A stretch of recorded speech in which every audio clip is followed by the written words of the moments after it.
Hello friends, last video में हमने बात की थी कि सरफेसी एक्ट क्या उसकी डेफिनीशन है, कौन उसमें एक्शन ले सकता है और कहाँ कहाँ वो एप्लीकेबल नहीं है, और उसके कुछ स्टेप्स की बात की थी।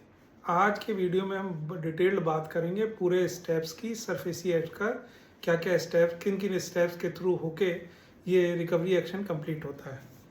तो सबसे पहला स्टेप है कि जैसे ही खाता एनपीए होता है, एनपीए होने के बाद हम उसको 13(2) का नोटिस देते हैं सेक्शन 13(2) में, जिसे रिकॉल नोटिस भी कहते हैं। इसमें हम बैंक के जो भी सारे ड्यूज़ हैं उसको रिकॉल कर देते हैं। इसका एक सेट फॉर्मेट होता है। उसको नोटिस को हमें बाई पोस्ट बोरोवर को भेजना है और उसकी पोस्टल रिसीट हमने रखनी है अपने रिकॉर्ड में। उसका ट्रैक रिकॉर्ड भी रखना है कि वो डिलीवर हुआ है। 13(2) का नोटिस, इसमें 60 डेज़ का टाइम मिलता है बोरोवर को। 13(2) का नोटिस ये हम बाई हैंड भी डिलीवरी कर सकते हैं, इसकी एक्ट में प्रोविज़न है। 13(2) का नोटिस आ जाने के बाद इसमें एक चीज़ है, 13(2) का नोटिस देने के बाद अगर बोरोवर का कोई रिप्रेजेंटेशन आता है, ऑब्जेक्शन बोरोवर रेज करता है कि ये नोटिस गलत दिया गया है, तो इसका हमें, इस रिप्रेजेंटेशन का हमें जवाब देना है। इसमें एक्ट में एक स्पेशल प्रोविज़न है, एक्ट सेक्शन 13(3)(a).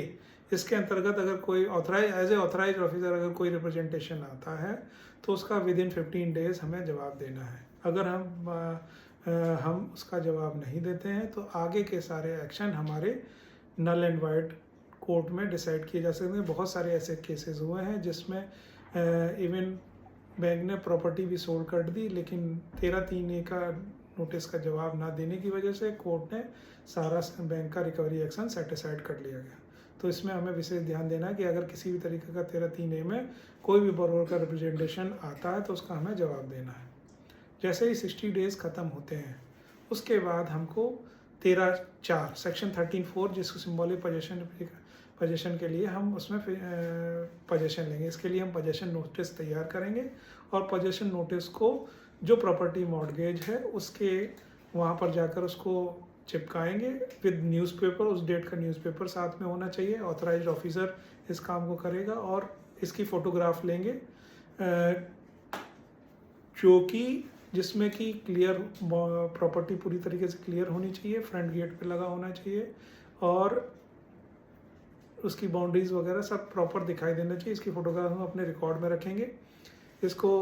इस नोटिस को हम बाई पोस्ट भी उसको भेजेंगे और उसकी डिलीवरी रिपोर्ट वगैरह हम रखेंगे। 13(4) का नोटिस, इसको हम कहते हैं सिंबॉलिक पोजेशन है, 13(4) का नोटिस।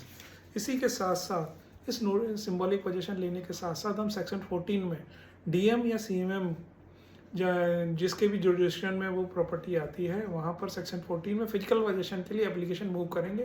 इसमें ऑथराइज्ड ऑफिसर एक एफिडेविट देता है और ये देखना होता है कि ये प्रॉपर्टी किस डीएम या सीएमएम के जुरिडिक्शन में आ रही है। यहाँ पर एक एफिडेविट ऑथराइज्ड ऑफिसर देता है और 13(2) का नोटिस के साथ सर्व किया गया, उसके साथ हम एप्लीकेशन मूव करते हैं फिजिकल पोजेशन के लिए। 13(4) का नोटिस, अभी इसमें एक चीज़ और ध्यान देने की है, अगर 13(2) का नोटिस जो हमने बाई पोस्ट भेजा था अगर वो डिलीवर नहीं होता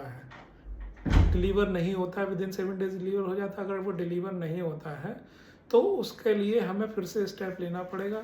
या तो हम 13(2) का नोटिस फिर से दें, या अगर नहीं होता है तो उस 13(2) के नोटिस को 2 अखबारों में, इंग्लिश और 2 वर्नाकुलर लैंग्वेज इंग्लिश में और 1 वर्नाकुलर लैंग्वेज में पब्लिश कराएंगे, क्योंकि ये इंश्योर करना बहुत ज़रूरी है कि 13(2) का नोटिस बोरोवर को सर्व हुआ, अदरवाइज हम आगे के एक्शन नहीं ले पाएंगे।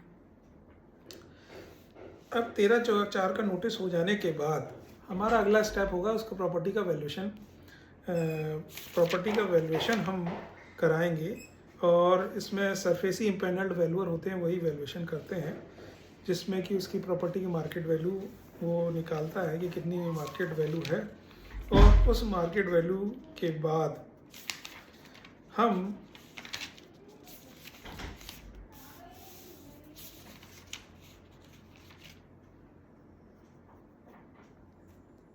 सिंबॉलिक पोजेशन को हम विदिन 7 डेज हम अखबार में भी पब्लिश कराएंगे, 2 पब्लिश 7 डेज के फिजिकल सिंबॉलिक पोजेशन के नोटिस को। इसके बाद हमारा अगला स्टेप होगा कि प्रॉपर्टी की सेल के लिए हम उसको 30 डेज़ का एक नोटिस होता है जिसको हम बोरोवर की उस पर जो प्रॉपर्टी मॉर्गेज उस पर चिपकाएंगे और विद इन 7 डेज़ उसको दो अखबारों में वन एंड वर्नाक्युलर लैंग्वेज में हम उसको पब्लिश कराएंगे। इस 30 डेज़ के नोटिस जो हमारी पहली सेल है वो 30 दिन के बाद, इस नोटिस के साथ पब्लिश होने के 30 दिन बाद ही हम सेल कर सकते हैं। अगर हम उससे पहले सेल हो जाती है तो वो नल एंड वाइड है। सेक्शन 9.91 ये कहता भी है कि अगर कोई भी सेल हमने बैंक ने 30 डेज से पहले कर दी तो वो नल एंड वाइड हो जाती है। तो हम इसको 30 डेज़ का नोट 30 डेज़ बाद हम सेल लगाएंगे।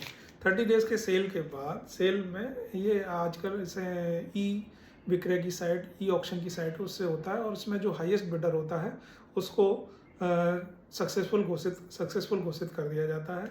इसमें पार्टिसिपेट करने के लिए मिनिमम 10% EMD उसको बोरोवर एप्लीकेंट को तुरंत ही जमा करने होंगे अप्लाई करने के, और with in 24 hours rest 15% amount जमा करना होगा। रेस्ट 75% अमाउंट जो है बोरोवर को 15 दिन के अंदर जमा करना होता है।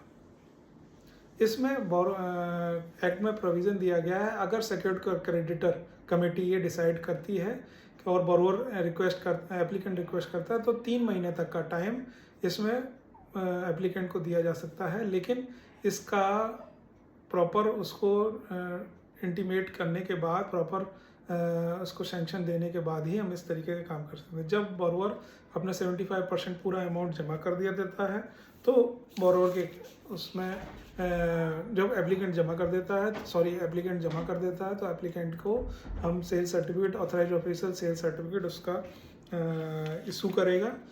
इसमें यहाँ एक बात ध्यान देने की ज़रूरत है कि अगर बोरोवर के ड्यूज़ से ज़्यादा की हमारी प्रॉपर्टी सेल प्रोसीड्स आती है तो रेस्ट अमाउंट जो है वो बोरोवर को वापस करना है, हमें बोरोवर को वापस देना है। ये सारे प्रोसेस हो गए हमारे सरफेसी एक्ट के। अब हम इसके नेक्स्ट वीडियो में हम डिटेल्ड में बात करेंगे कि कहाँ कौन से स्टेप पर हमें चीज़ों को ध्यान देना ज़रूरी है, जिससे कि हमारा एक्शन जब बोरोवर अपील करता है, DRT में जाता है, तो हमारा एक्शन नल एंड वाइड ना हो, हम उसको से अपने जो रिकवरी एक्शन है उसको हम सेव कर सकें। साथ ही के साथ जो एक्ट के इम्पॉर्टेंट प्रोविज़न है, उस पर भी हम डिटेल में बात करेंगे। Thank you friends.